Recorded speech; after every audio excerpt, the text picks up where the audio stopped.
Shalom Kulam, welcome everybody. This is Hilchot Yesodei Torah Perek Tet, the ninth chapter of the laws of the fundamentals of Torah. Last week's chapter was talking about the prophecy, what's special about the prophecy of Moshe Rabbeinu. This week is talking about prophets in general. So we'll start off. Davar barur u'meforash b'Torah. It's a clear and well-explained thing in the Torah. Shehi mitzvah omedet le'olam u'lumei olamim, that the Torah is a commandment which will stand forever and ever.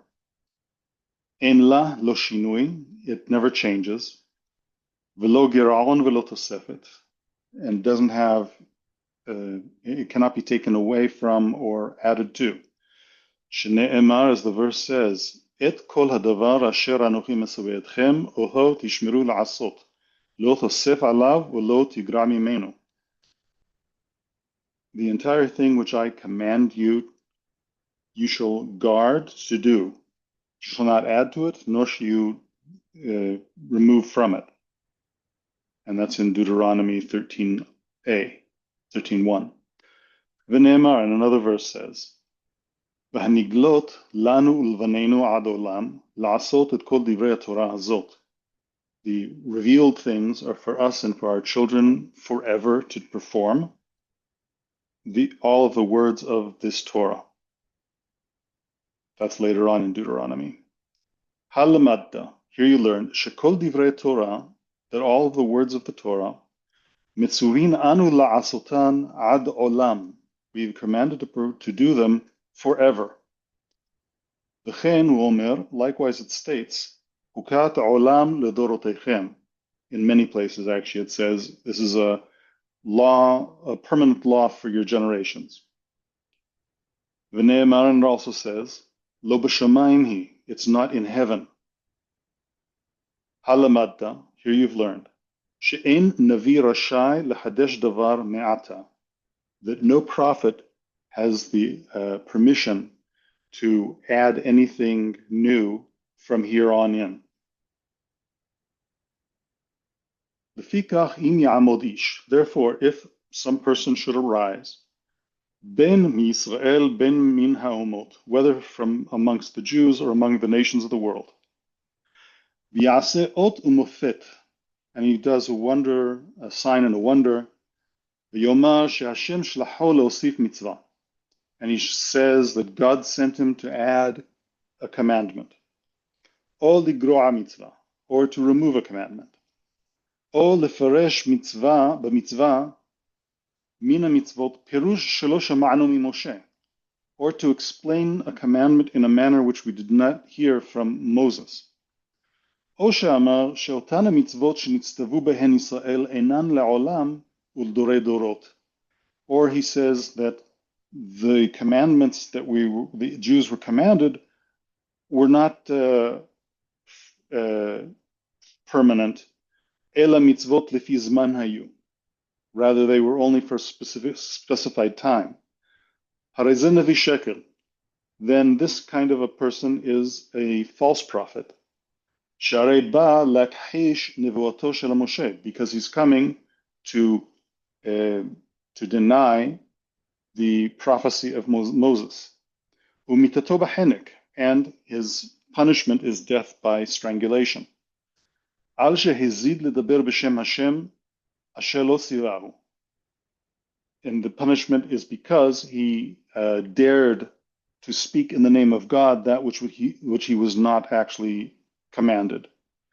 Shehu baruch shmo tziva leMoshe shemitzvah hazot, for he, blessed be he, that is God, commanded Moses, lanu ulvanenu ad olam, it's for us and our children forever. And lo ish el v'chazev, God is not a person that he should be unreliable. Im ken, if this is so, lama ne'emar b'Torah, why does it say in the Torah, navi akim lahem mikirv achehem, I'm going to make a prophet arise from amongst their midst, from their brethren. Lo la'asot datuba, the intention is not that the prophet should come and make a new religion. Ela letzavot al divrei Torah. Rather, he comes to command regarding the commandments of the Torah. Ulhazir ha'am shelo ya'avru aleha, and to caution the people that they should not transgress it. Kmo she'amar ha'acharon shebehem, like the last of the prophets, Malachi said, Zichru Torat Moshe Avdi. Remember the Torah of Moses, my servant. V'chen, likewise, Im tzivanu b'divrei hareshut. If the prophet commanded us regarding matters that are optional, Kagon, for example, L'chula makom ploni, go to some certain place, O al tilchu, or don't go. Asu milchama hayom o al ta'asu, make war today or don't make it. Bnu homa zo o al tivnuha, build a wall or don't build it. In these cases, mitzvah lishmo'a lo, we're commanded to obey him. Va'over al dvarav, and one who transgresses his commandment, the prophet's commandment, hayav mita bidei shamayim, he's liable for death by God. Shneimar, as the verse says, "V'haya ha'ish shelo yishma' el devarai, asher yedaber b'shmi anuchi idrosh me'imo." And it'll be that the person who does not obey my words, which the prophet will say in my name, I will demand of him. In other words, I'll demand his punishment. V'chen navi sha'avar al divrei atzmo. Likewise, a prophet who transgressed his own words. That kovesh nivoto, or someone who suppresses his own prophecy. Hayav mita b'dei shamayim. Likewise, they're eligible for death by heaven, the decree. Ubishloshtan ne'emar, and with regard to all three of those, it says, Anochi edrosh me'imo, I will demand of him. V'chen, likewise, im yomar lanu navi shenoda' lanu shu navi, if a prophet who has become known to us as a prophet should say to us, La'avor alahat mikol mitzvot ha'amurot b'Torah, he tells us to transgress any of the commandments of the Torah, o al mitzvot harbe, or to transgress many of the commandments. Ben kalot ben hamurot, whether they're light commandments or heavy commandments. If he does this lefi sha'ah, only on a temporary basis, then mitzvah lishmo'a lo, it's a commandment to obey him. V'chen lamadnu mechachamim rishonim mipi hashmu'a. And this is what and indeed we learned this from our early sages from received tradition.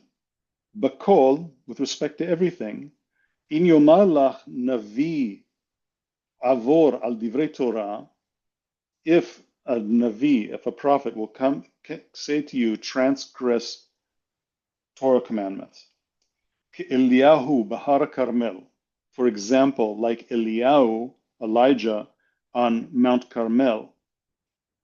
Shma'alo, listen to him, obey him. Chutz me'avodah zara, except with the exception solely of idolatry. Vehu sheyeh davar lefi sha'ah, but this is only the case if the commandment is only for a specific time period. Kegon Eliyahu Bahar Carmel, for example, Eliyahu, Elijah on Mount Carmel, Shekriv Ola Bachutz. What was the thing that he did that was against the Torah commandment? He commanded them to build to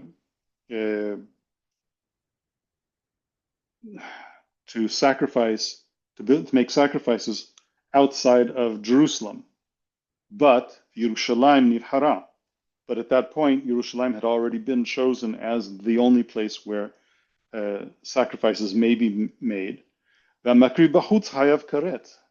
person who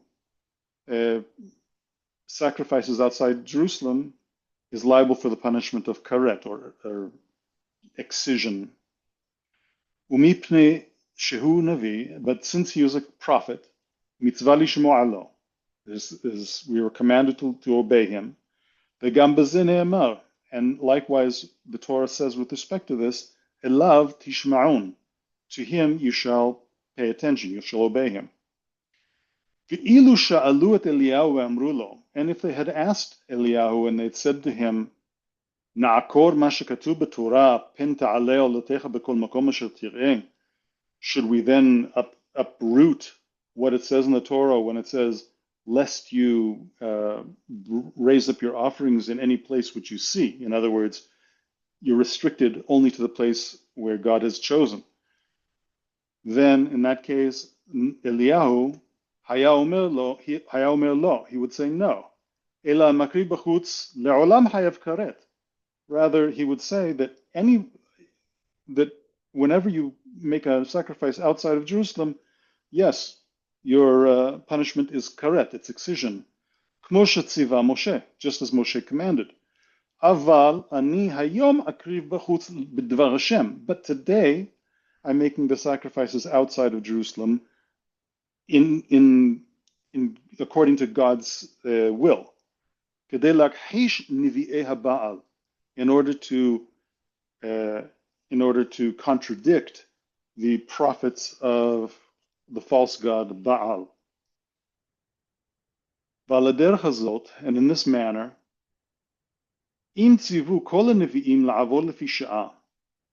If all the prophets commanded to do something against the Torah in a temporary manner, mitzvah lishmo alehem, you must listen to them. V'im amru she'adavar ne'akar la'olam. On the other hand, if they said that the mitzvah was cancelled forever, then they're a false prophet, and mitatan b'chenek, then their death is by strangulation. She'atorah amra, for the Torah says, lanu levaninu ad olam. It's for us and our children forever. V'chen im akar davar midvarim she'lamadnu mipi hashemua. Similarly, if he said to uproot any of the teachings that we've learned from received tradition, או שאמר בדין מדיני התורה שהשם ציווה לו שהדין כך הוא וההלכה כדברי פלוני. Or he said that with respect to any of the laws that we've learned out, that God has commanded him that the law is actually like this, and like somebody, like another person, as opposed to what we have already agreed upon. Then this is a false prophet. And he should be strangled even though he performed a miracle. For he came to overthrow, to deny the Torah which said, Lo b'shamayim hi. It is not in God, in heaven. In other words, God does not come down and interfere with our rulings of Torah. That's not how it works. But if it's only a temporary thing, and he makes it clear that that's a temporary enactment, then we do listen to him, whatever it may be. What cases are we considering? B'sha'ar mitzvot. With respect to all mitzvot except for aval ba'avodah zarah, but with respect to idolatry, en shomin lo, v'afilu lefi sha'ah. We don't pay attention to a command to do any sort of idolatrous thing, even if it's just a temporary thing. V'afilu asa otot u'muftim. Even if he made signs and wonders, gdolim, great signs and wonders. ואמר שהשם ציווהו שתעבוד עבודה זרה היום בלבד, או בשעה זו בלבד. And he said that God commanded him that you should worship some idol only today or only just 1 hour. הרי זה דבר דיבר סרה על השם. He said improper things about God. And this is what the Torah said when it said, when it says about the false prophet, he says quite a long statement. It's in 3 different psukim. But here it starts off with Ubaha Mofet, and the sign or wonder shall come true. But he's commanding you to go against what is commanding you to do idolatry. Lo tishma, you shall not obey him. Ki diber sara ala Shem Elohechem, for he spoke incorrectly about God. Sharei ze balak shehare heish nevuato shel Moshe, where he's coming to deny the prophecy of Moses. Ulfikach nida bevadai shehu nevi sheker, and therefore we know for sure that he is a false prophet. V'chol she'asa belat v'chishuf asa yihanek, and therefore everything he did was done through trickery, and therefore his death is by strangulation.